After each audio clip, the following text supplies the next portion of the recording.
Well, this machine just handled everything I threw at it. That said though, I'm not quite done with it yet. I do have another Erayak generator.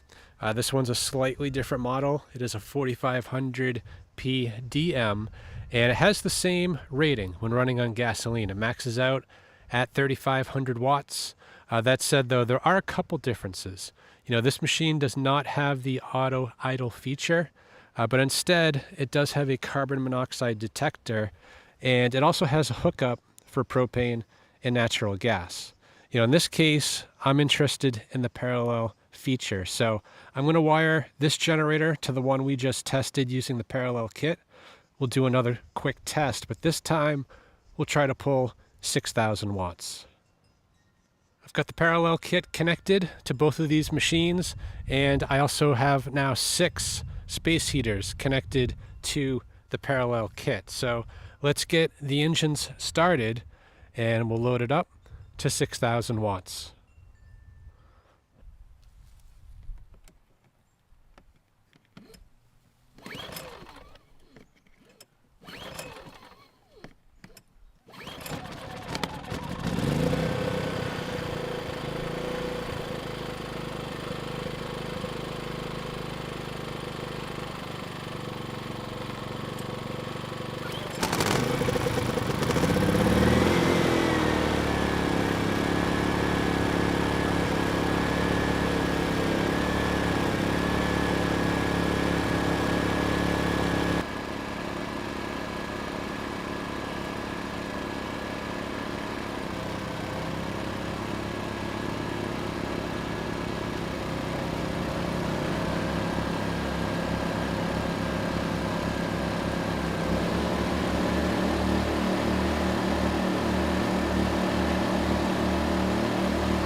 Now at 6,000 watts, and the machines, they are doing well.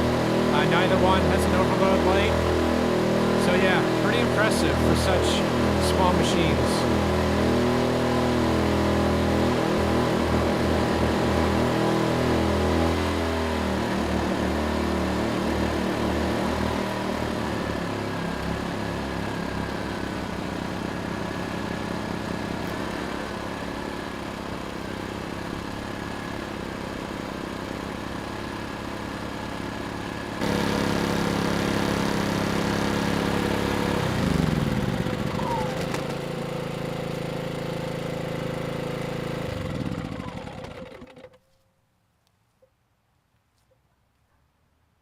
Well guys, that's pretty much a wrap. You know, this machine here on the right, the Erayak 4500P, handled everything I threw at it. And it did exactly what the manufacturer said it could do. So if you want to find out more information about it, I will leave that information down in the description. So